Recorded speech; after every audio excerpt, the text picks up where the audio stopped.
विद्युत अपघटनी परिष्करण विधि। अपने को धातुकरण के द्वारा जो धातु प्राप्त हुई ना, उसमें अभी कुछ न कुछ क्या बची हुई है, अशुद्धियां। तो उन्हीं अशुद्धियों को हटाने के लिए अपन कौन सी विधि का इस्तेमाल करेंगे, विद्युत अपघटनी परिष्करण विधि, इलेक्ट्रोलाइटिक रिफाइनिंग मेथड, है ना। तो इसमें क्या करते हैं बेटा, जो धातु अपने को अशुद्ध थी उसका इलेक्ट्रोड बनाएंगे, उसे कहाँ रखेंगे, एनोड पर। कहाँ रखेंगे, एनोड पर। और जो शुद्ध धातु है अपने को पास, उसे कहाँ रखेंगे, कैथोड पर। और जो धातु अपने को प्राप्त करनी है, जो धातु अपने को शुद्ध करनी है, उसी का क्या लेंगे अपन, विद्युत अपघट्य।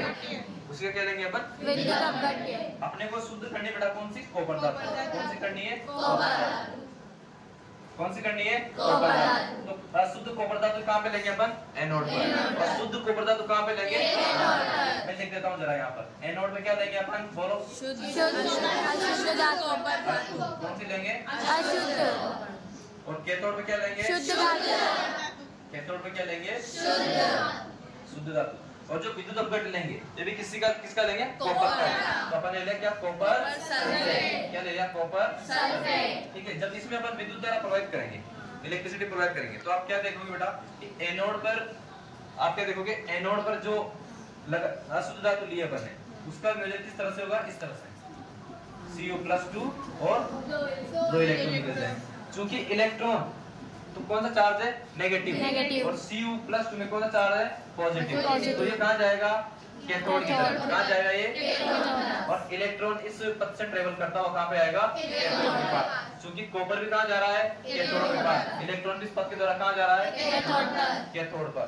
कैथोड पे कौन सी रिएक्शन होगी, Cu+2 और 2 इलेक्ट्रॉन। क्या मिलेगा आपको, शुद्ध कॉपर। क्या मिलेगा, शुद्ध कॉपर। क्या मिल जाएगा आपको, शुद्ध कॉपर। ये जो अपन ने कॉपर सल्फेट का विलेन लिया है, इसको क्या बोलते हैं अपन, विद्युत अपघट्य, इलेक्ट्रोलाइट। इसमें अपन इसकी कंडक्टिविटी यानी चालकता बढ़ाने के लिए इसमें साथ में कौन सा एसिड ऐड कर देंगे, डाइल्यूट सल्फ्यूरिक एसिड, H2SO4। अब देखो बेटा जरा ध्यान सुनो, इस पे क्या जमी हुई थी, अशुद्धि। क्या जमी हुई थी इस पे, अशुद्धियां। अब चूंकि कॉपर धातु तो निकल के कहाँ जा रही है, कैथोड पर।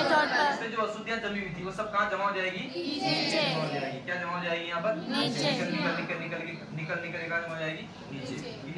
इन अशुद्धियों क्या नाम देते हैं, एनोड पंख। एनोड पंख। क्योंकि ये एनोड पर ही जमा हो रही है। जरा इस बात को ध्यान से, एक और चीज सुनना ध्यान से यहाँ पर।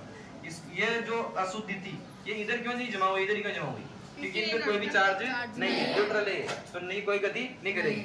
जहाँ थी वहीं से गिर के नीचे गिर जाएगी। और क्या नाम दे दिया इसको अपन, एनोड पंख। क्योंकि एनोड पे जमा हुई इसलिए अपन ने क्या बोलते हैं, एनोड पंख या फिर एनोड पंख। आई बात समझ में।